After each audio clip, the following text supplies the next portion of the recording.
నమస్కారం, పీవీబీ న్యూస్కి స్వాగతం. హెడ్లైన్ చూద్దాం.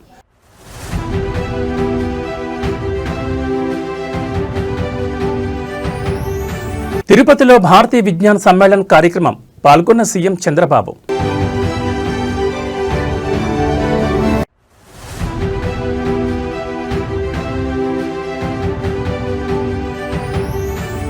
పెట్టుబడుల సరళీకరణ చేశాం, కేంద్ర మంత్రి జితేంద్ర సింగ్ వ్యాఖ్య.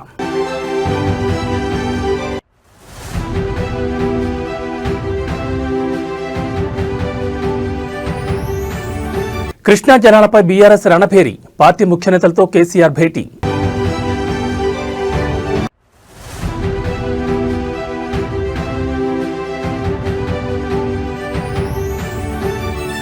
ముగిసిన ప్రభాకర్ రావు కస్టోడియల్ విచారణ, ఫోన్ ట్యాపింగ్ కేసులో 14 రోజుల పాటు విచారించిన సిట్.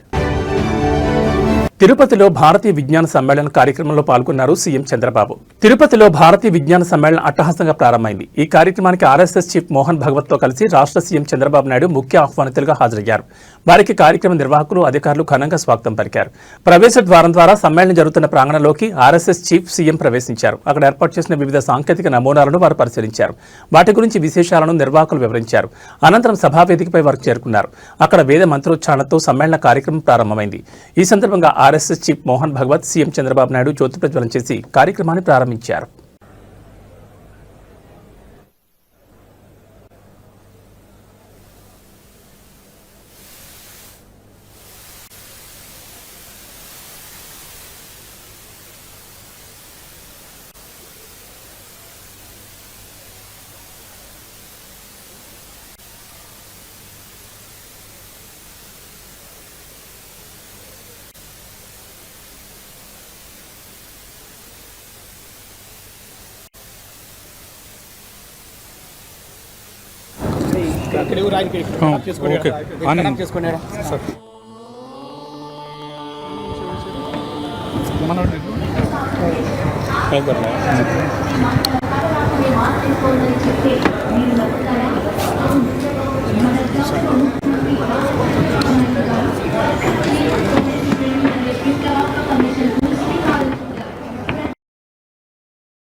నరేంద్ర మోడీ ప్రభుత్వ పాలనలో ఐటీ, టెలివిజన్ రంగాల్లో పెట్టుబడులు సరళీకరణ చేశామని కేంద్ర మంత్రి జితేంద్ర సింగ్ అన్నారు. తిరుపతిలో సంస్కృత యూనివర్సిటీలో జరుగుతున్న భారతీయ విజ్ఞాన సమ్మేళనకు RSS chief Mohan Bhagwat, CM Chandrababu నాయుడుతో కలిసి పాల్గొన్నారు. కార్యక్రమంలో ప్రసంగిస్తూ భారత్ గ్లోబల్ ఇన్నోవేషన్ ఇండెక్స్లో 81వ ర్యాంకు నుంచి 38వ ర్యాంకు చేరుకుందన్నారు.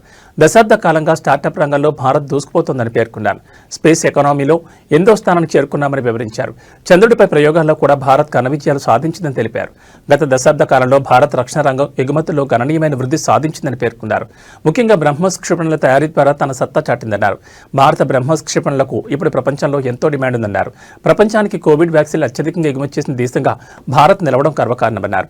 ప్రపంచ దేశాలకు ఆపన్న హస్తం అందించి ఆదుకునే అవకాశం రావడం పట్ల ఆనందాన్ని వ్యక్తం చేశారు. Honourable chief minister Shri Chandrababu Naidu గారోజీ, you have been not only futuristic in thinking, but where you were thinking about future when we were still living in the present. And I remember, sir,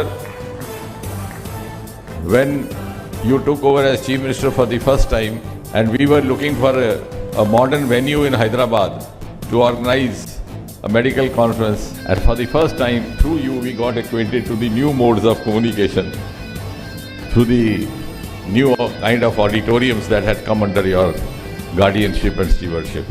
తెలంగాణలో నీళ్ల రాజకీయం మరింత వేడెక్కింది. కృష్ణానది నీటి వాటా విషయంలో సీఎం రేవంత్ రెడ్డి, నీటిపారుదల శాఖ మంత్రి ఉత్తమ్ కుమార్ రెడ్డి తెలంగాణ ప్రయోజనాలను తాకట్టు పెట్టారని బీఆర్ఎస్ నాయకులు తీవ్ర ఆరోపణలు చేస్తున్నారు. ముఖ్యంగా పాలమూరు రంగారెడ్డి ఎత్తిపోతల పథకానికి కేవలం 45 టీఎంసీల నీరు సరిపోతుందని కేంద్రానికి లేఖ రాయడం దారుణమని విమర్శలు గుప్పిస్తున్నారు. ఈ నేపథ్యంలోని ఇవాళ మధ్యాహ్నం 2 గంటలకు ఎర్రవల్లి ఫామ్ హౌస్లో బీఆర్ఎస్ అధినేత మాజీ సీఎం కేసీఆర్ ఉమ్మడి మహబూబ్ నగర్, నల్గొండ, రంగారెడ్డి జిల్లాలకు చెందిన నేతలతో భేటీ కాబోతున్నారు. ఈ సమావేశంలో మాజీ మంత్రి హరీష్ రావు, కేటీఆర్, పలువురు పార్టీ సీనియర్ నాయకులు కూడా పాల్గొనున్నారు. ఈ భేటీలో ప్రధానంగా పాలమూరు రంగారెడ్డి ఎత్తిపోతల పథకంపై లోతైన చర్చ జరగనుంది. గత బీఆర్ఎస్ ప్రభుత్వ హయాంలో ఈ ప్రాజెక్టుకు భారీగా నిధులు కేటాయించి పనులు దాదాపు పూర్తి స్థాయికి తీసుకొచ్చినా ప్రస్తుత కాంగ్రెస్ ప్రభుత్వం నిర్లక్ష్యం వహిస్తుందనే విషయాన్ని ప్రజల్లోకి బలంగా తీసుకెళ్లే అంశంపై చర్చించనున్నారు. పాలమూరు రంగారెడ్డి ఎత్తిపోతల ప్రాజెక్టు డీపీఆర్ను కేంద్రం తిరస్కరించడంలో కూడా రాష్ట్ర ప్రభుత్వం నిశ్శబ్దంగా ఉందని, ఈ విషయాన్ని ఎండగట్టాలని భావిస్తున్నట్లుగా తెలుస్తోంది. కృష్ణా జలాల విషయంలో రాష్ట్రానికి జరుగుతున్న అన్యాయంపై గ్రామాల వారీగా సమావేశాలు, జన ఉద్యమాలు చేపట్టాలనే వ్యూహంపై ఈ భేటీలో చర్చించనున్నారు. 3 జిల్లాల్లో జనవరి 2026లో భారీ బహిరంగ సభలు నిర్వహించే అంశంపై నిర్ణయం తీసుకునే అవకాశం కూడా ఉంది. ఇక రాబోయే అసెంబ్లీ సమావేశాల్లో అనుసరించాల్సిన వ్యూహం, ప్రభుత్వంపై లేవనెత్తాల్సిన ముఖ్య అంశాలు, నీటి హక్కుల సమస్యలపై బలమైన డిమాండ్లు చేయడంపై కూడా లోతైనగా విస్తృతంగా చర్చించనున్నారు. ఇవాల్టి భేటీ తర్వాత బీఆర్ఎస్ పార్టీ తెలంగాణ జల హక్కుల కోసం మరింత బలోపేతమైన పోరాటానికి శ్రీకారం చుట్టనుందని గులాబీ పార్టీ శ్రేణుల్లో జోరుగా చర్చ జరుగుతోంది.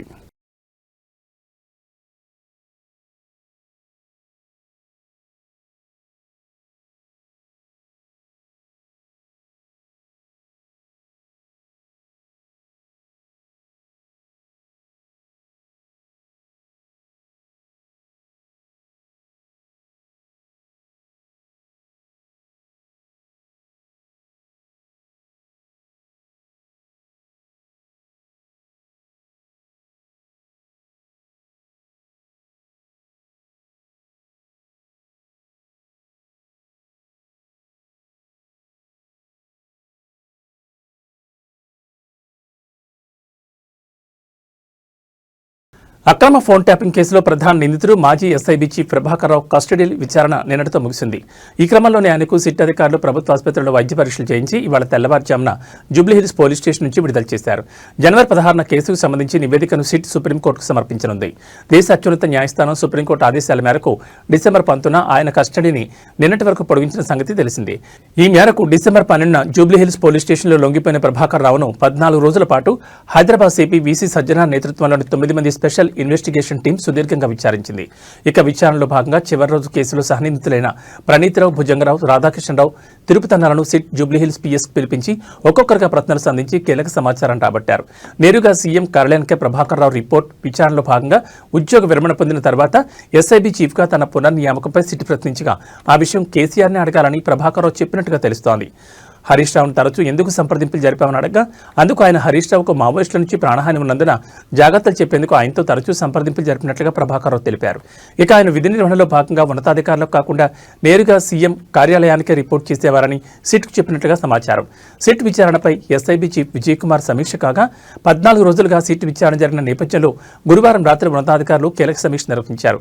Intelligence chief Vijay Kumar SIT chief సజ్జనార్తో పాటు సభ్యులతో సమీక్షించి దర్యాప్తు పురోగతిని అడిగి తెలుసుకున్నారు. ఈ క్రమంలో ప్రముఖులకు నోటీసుల అంశంపై చర్చకొచ్చినట్టుగా తెలిసింది.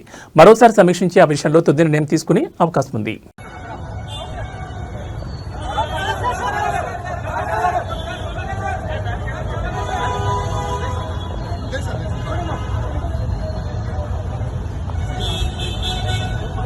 వరుస క్రిస్మస్ సెలవులు, వీకెండ్ నేపథ్యంలో హైదరాబాద్ విజయవాడ జాతీయ రహదారిపై రద్దీ కారణంగా వాహనాలు నెమ్మదిగా కదులుతున్నాయి.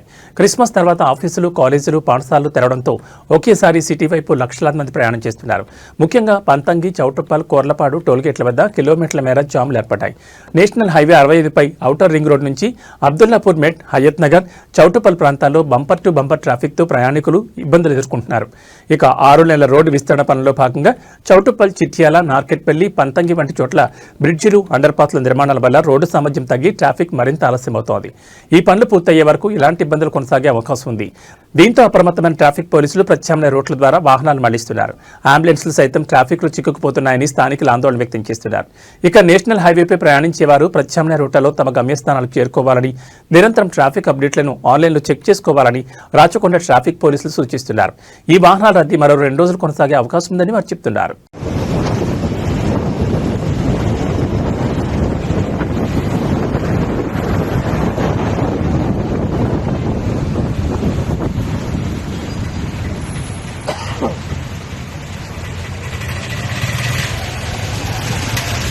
రాష్ట్ర వ్యాప్తంగా సంచలనం సృష్టించిన నకిలీ మద్యం కేసు దర్యాప్తులో కీలక ముందడుగు పడింది. ఈ కేసులోని 5 ప్రధాన నిందితులను 3 రోజుల కస్టడీకి ఇస్తూ తంబళ్లపల్లి కోర్టు అనుమతించింది. కోర్టు ఆదేశాలతో ఎక్సైజ్ పోలీసులు ఈ రోజు నిందితులను అదుపులోకి తీసుకున్నారు. ఈ కేసులో 7 నిందితులను కస్టడీకి ఇవ్వాలని కోరుతూ ఎక్సైజ్ పోలీసులు తంబళ్లపల్లి కోర్టులో పిటిషన్ దాఖలు చేశారు. దీనిపై విచారణ జరిపిన న్యాయస్థానం 5 నిందితులను 3 రోజుల పాటు పోలీస్ కస్టడీకి అప్పగిస్తూ ఉత్తర్వులు జారీ చేసింది. ప్రస్తుతం మదనపల్లి సబ్ జైల్లో రిమాండ్లో ఉన్న A1 Addepalli Janardhan Rao, A26 Jaganmohan Rao, A28 తాండ్ర రమేష్, A27 తిరుమలశెట్టి శ్రీనివాసరావు, A29 షేక్ అల్లా పక్షులను పోలీసులు కస్టడీలోకి తీసుకున్నారు. కస్టడీకి తీసుకున్న వెంటనే నిందితులకు వైద్య పరీక్షల కోసం ఆసుపత్రికి తీసుకెళ్లారు. వైద్య పరీక్షలు పూర్తయిన తర్వాత వారిని విచారణ నిమిత్తం మదనపల్లి ఎక్సైజ్ పోలీస్ స్టేషన్కి తరలించనున్నారు. ఈ కేసుకు సంబంధించి ప్రత్యేక దర్యాప్తు బృందం అధికారులు వీరిని ప్రశ్నించి కీలక సమాచారం రాబట్టే అవకాశం ఉంది. ఈ విచారణలో మరిన్ని కీలక విషయాలు వెలుగులోకి రావచ్చని అధికారులు భావిస్తున్నారు.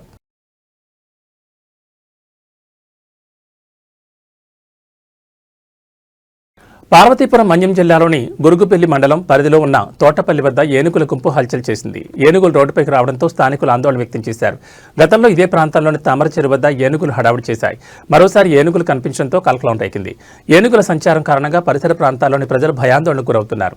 ఇదే ప్రాంతాల్లో సంచరించిన ఏనుగులు మళ్లీ తిరిగి రావడంతో గ్రామస్తులు బెంబేలెత్తిపోతున్నారు. సంచరించిన మార్గాల్లోని తిరుగుతూ పంటలను ధ్వంసం చేస్తున్నాయని వాపోతున్నారు. ఏళ్ల తరబడి ఏనుగులు అడవిని విడిచి గ్రామీణ ప్రాంతాల్లో తిరగడం వల్ల తామెంతో నష్టపోతున్నామని ఆవేదన వ్యక్తం చేస్తున్నారు.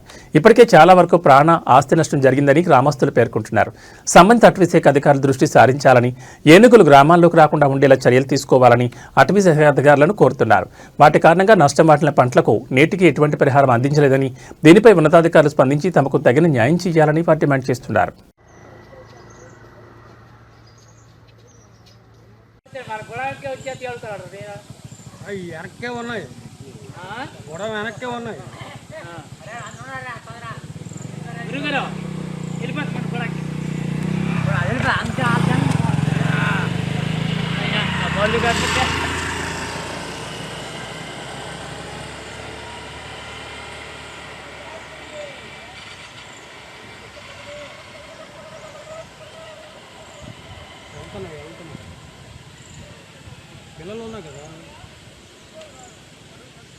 రైతులకు తెలంగాణ ప్రభుత్వం గుడ్ న్యూస్ చెప్పనుంది. వచ్చే సంక్రాంతికి రైతుల ఖాతాల్లో రైతు భరోసా డబ్బులు జమ చేయనున్నట్లు సమాచారం. యాసంగి సీజన్కు చెందిన రైతు భరోసా డబ్బులు రానున్న జనవరిలో విడుదల చేయాలని భావిస్తోంది. శాటిలైట్ ఇమేజెస్ ద్వారా రైతులు పంట డేటాను సిద్ధం చేస్తోంది. జనవరి 2వ వారం వరకు ఈ వివరాల ప్రక్రియ పూర్తి కానుంది. అయితే ఈసారి పంటలు సాగు చేయని భూములను రైతు భరోసా నుంచి మినహాయింపించే అవకాశం ఉందని అధికారులు చెబుతున్నారు. రానున్న అసెంబ్లీ సమావేశాల్లో దీనిపై ప్రభుత్వం క్లారిటీ ఇవ్వనుంది.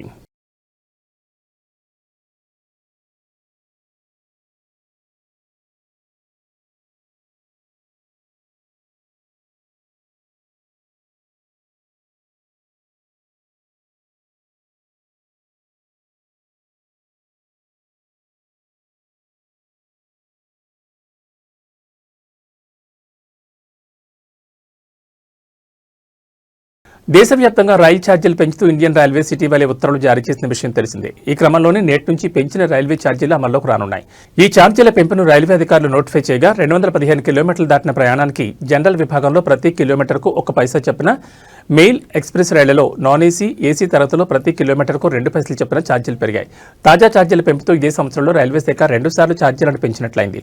సబర్బన్ సర్వీసులు, సీజనల్ టికెట్ల ఛార్జీల్లో ఎలాంటి మార్పులు లేవని అధికారులు వెల్లడించారు.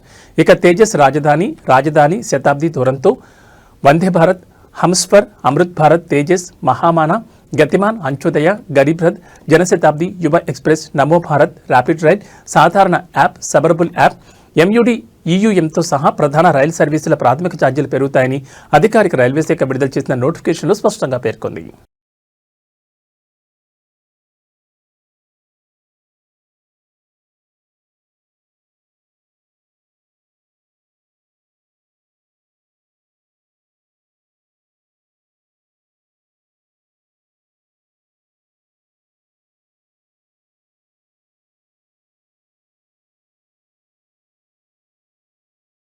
మహబూబాబాద్ జిల్లాలోని రైతులు యూరియా కోసం ఎదురు చూడాల్సిన అవసరం లేదని, ప్రస్తుతం నిల్వల కొరత కారణంగా పంపిణీ చేయడం లేదని వ్యవసాయ అధికారులు స్పష్టం చేశారు. మహబూబాబాద్ మండల వ్యవసాయ అధికారి కార్యాలయం ముందు ఈ మేరకు రైతులకు ముఖ్య సూచనలతో కూడిన నోటీసులను ఏర్పాటు చేశారు. యూరియా పంపిణీ లేనందున రైతులు PSCS సొసైటీలు లేదా ఆగ్రోస్ రైతు సేవా కేంద్రాల వద్దకు వెళ్లి వేచి ఉండి ఇబ్బంది పడొద్దని అధికారులు సూచించారు. యూరియా నిల్వల కొరత లేదా పంపిణీ ప్రక్రియలో ఏర్పడిన అంతరాయం కారణంగా ఈ నిర్ణయం తీసుకున్నట్టు తెలుస్తోంది. తదుపరి పంపిణీ ఎప్పుడు ప్రారంభమవుతుందో అధికారులు మళ్లీ తెలియజేసే వరకు రైతులు సహకరించాలని కోరారు.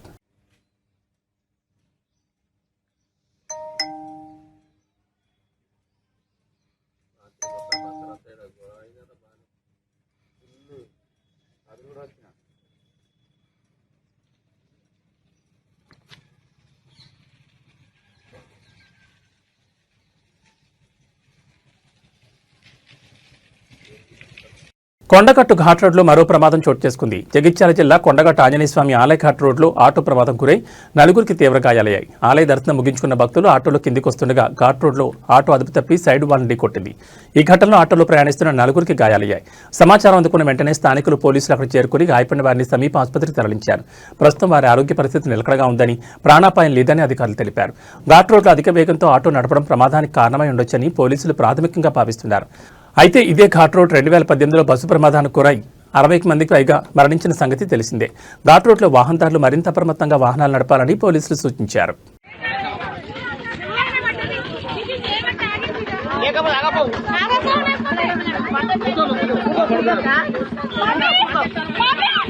తిరుమల శ్రీ వెంకటేశ్వర స్వామి దర్శనానికి భక్తుల రద్దీ రోజురోజుకు పెరుగుతోంది. సెలవులు, శుభకార్యాల సీజన్ కావడంతో దేశవ్యాప్తంగా వివిధ రాష్ట్రాల నుంచి భక్తులు తరలివస్తున్నారు. దీంతో దర్శనార్థులు శిలాతోరణం వరకు విస్తరించిన క్యూలైన్లో గంటల తరబడి నిరీక్షించాల్సిన పరిస్థితి ఏర్పడింది. సర్వదర్శనానికి ప్రస్తుతం సగటున 24 గంటల సమయం పడుతోంది. ప్రత్యేక ప్రవేశ దర్శనాలకు ఆలస్యం తప్పడం లేదు. భక్తుల రద్దీని దృష్టిలో పెట్టుకుని క్యూ కాంప్లెక్స్లో అదనపు సిబ్బందిని నియమించారు.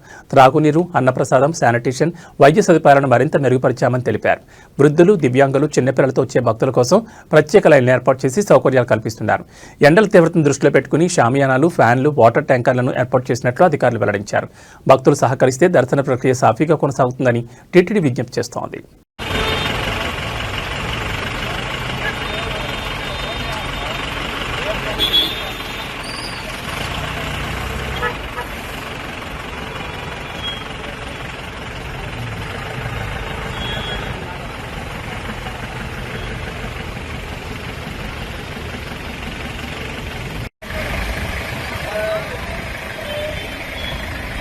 గోవిందా గోవిందా.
Thank you.